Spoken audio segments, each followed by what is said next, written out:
ઓશો કોણ હતા એ સમજવા માટે તો બહુ લાંબી ચર્ચા થશે અને એ બહુ ઊંડી વાત જશે, તો એ ફરી ક્યારેક કહીશ.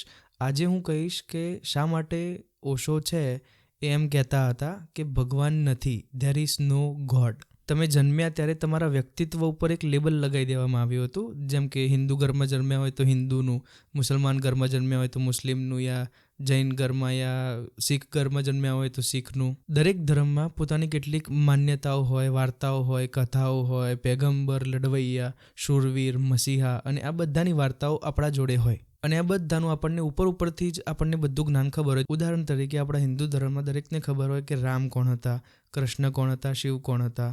ઉપરથી બધી જ વાર્તાઓ આપણને, કથાઓ બધું ખબર હોય. જેમ કે રામલીલામાં આપણે જોયું હોય, દરેક છોકરાએ જોયું હશે કે રાવણ કઈ રીતે સીતાને ઉપાડી જાય છે, રામ કઈ રીતે સીતા માતાને હનુમાનજીની મદદથી છોડાવી લાવે છે.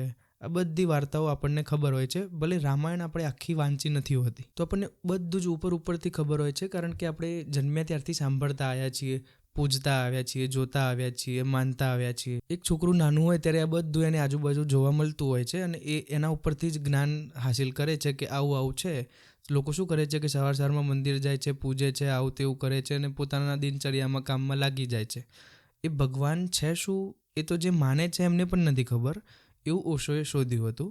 જેમ કે ઓશો કહેતા હતા કે આસ્તિક અને નાસ્તિક બંને એક સિક્કાની બે બાજુઓ છે. કેમ કે આસ્તિક છે એ માને છે કે ભગવાન છે, અને નાસ્તિક છે એ માને છે ભગવાન નથી. બંને માને છે પણ જાણતું કોઈ નથી. જેમ કે કોઈ આસ્તિકને પણ તમે પૂછશો આગળ વિશે, ભગવાનનું આ તે બધું, તો થોડા પ્રશ્નોમાં જ એ ચીડચીડો થઈ જશે કે ભાઈ જા, મને કંઈ ખબર નહીં, મને આગળ મારું કામ કરવા દે ને બધું. મતલબ ભગવાનની ચર્ચા થવી જોઈએ તો એ તો એને ખુશી થવી જોઈએ કે વાત નીકળે છે, જાણવા મળે છે, કંઈક એ સામેવાળાને જ્ઞાન આપે છે.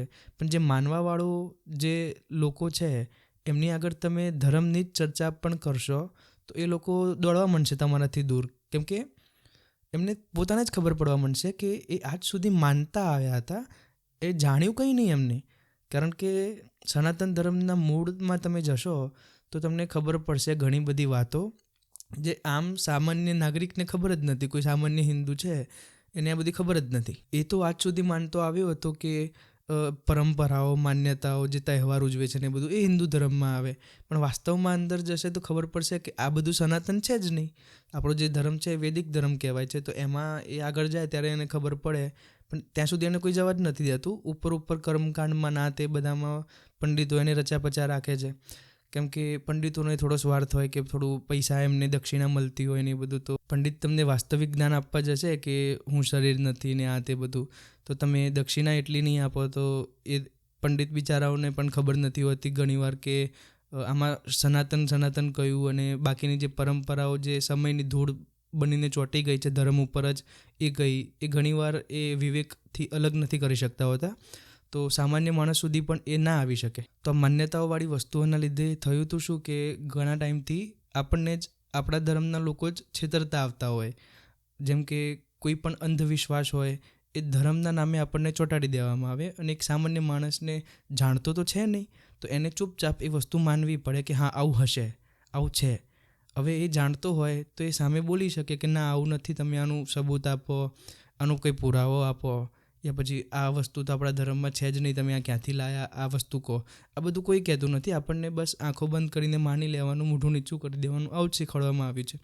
આના કારણે થયું હતું શું અને શું થઈ રહ્યું છે કે ઘણા ધર્મના પાખંડી લોકો છે એ તમારી ઉપર રાજ કરવા માંડે છે. તમને ખબર તો હોતી નથી, તો તમે એમને બધું જ સ્વીકારી લો છો કે હા તમે મહાન છો, તમે જે કહેશો એ હું કરીશું, દક્ષિણા આપીશું, કંઈક કહો છો કે ભાઈ ફલાણી જગ્યાએ આ મૂકી આવવાનું તો આ કરીશું. એનાથી થશે શું એ કોઈને કંઈ ખબર નથી. દરેક પરંપરાઓ કોઈક ટાઈમે શરૂ થઈ હતી અને દરેક 50-50 કિલોમીટરે તમે જોશો તો અલગ અલગ પરંપરાઓ છે. હિન્દુ ધર્મ હોય તો હોવું તો એ જોયું હતું ને કે આખા ભારતમાં દરેક હિન્દુઓની પરંપરા એક હોવી જોઈતી હતી. પણ ના, તમે જોશો કે હિન્દુ ધર્મમાં અલગ અલગ જગ્યાએ અલગ અલગ પરંપરાઓ બદલાતી રહે છે. હવે આ બધાના કારણે જે વાસ્તવિક ધર્મ હતો, જે વેદાંત હતો, એ તો બધાથી દૂર થઈ ગયો. લોકોને જાણવા કરતાં માનવા ઉપર વધારે જોર આપવામાં આવ્યું. એનાથી થયું શું કે શ્રી રામ ભગવાનની વાર્તા બધાને ખબર છે આપણને, પણ કોઈને એનો મર્મ ખબર નથી. જે તુલસીદાસે જે રામાયણ લખી એનો મર્મ શું છે એમને ખબર જ નથી. જેમ કે શ્રી રામ ભગવાને જે રાજપાટ એમને મળ્યા હતા એ છોડી દીધા, મતલબ એની લાલચ ના રાખી. એક સાધારણ માણસ જે જય શ્રીરામ બોલે છે રોડ ઉપર, એને એક આટલું વસ્તુ પણ છોડવાની આપી હોય તો એ લાલ પીળો થઈ જશે. એક સમજી લો કે જ્યારે એને રાવણ જોડેથી લંકા જીતી હતી ત્યારે એ લંકા એના જ ભાઈને આપી દીધી, મતલબ સોનાની લંકા એ આપી દીધી એમનેમ. તો એનાથી એ ખબર પડી છે કે સોનાનો સહેજ પણ મોહ નહોતો. અને આપણા ધર્મમાં જે રામને માને છે એમને આ વસ્તુ સમજમાં જ નહીં આવતી કે સોનામાં કંઈ નથી, રામ જોડે શું હતું કે સોનાનો એમના જોડે મોહ નહોતો એ જાણીએ. પણ એ નહીં થતું આપણા આજના, કેમ કે આપણે માનવાવાળો ધર્મ કરી દીધો છે કે માનો બસ અને પોતાની રીતે સામાજિક રીતિ રિવાજો પરંપરાઓ નિભાવતા જાઓ. સામાજિક રીતિ રિવાજોમાં શું આવી ગયું? દિવાળીમાં સોનું ખરીદવા જાઓ. હવે આ તો રામ કરતાં આખું ઊંધું થઈ ગયું. રામને તો સોનાનો મોહ જ નહોતો અને અત્યારના ધર્મમાં તો સોનાની ખરીદી ઓફરો ચાલુ છે દિવાળીમાં. આ બધી વસ્તુઓના કારણે ઓશોને કહેવું પડ્યું હતું કે ભગવાન નથી, એટલા માટે કે જે રીતે તમે માનો છો એ રીતે નથી. તો જાણવા ઉપર આવો, અને જાણવા ઉપર આવશો ત્યારે ખબર પડશે કે દરેક કથાઓ તમને કંઈક કહેવા માટે હતી. તમે તમારી સુધી જાઓ એની યાત્રા છે એક આખી, અને એ ઓશોએ પણ કીધી હતી અને આપણા ધર્મમાં પણ ક્યાંક છુપાયેલી છે. પણ એ ત્યારે જ દેખાશે જ્યારે ઉપરની જે ધૂળ છે સમયની એ સાફ કરશો, અંદર જશો ત્યારે જ દેખાશે. આપણા ધર્મમાં સમયની ધૂળ કઈ હતી એ સાફ કરવા માટે આ વિડીયોને જોઈ લો, જેથી સનાતન ધર્મ છે શું એ પણ તમને ખબર પડી જશે.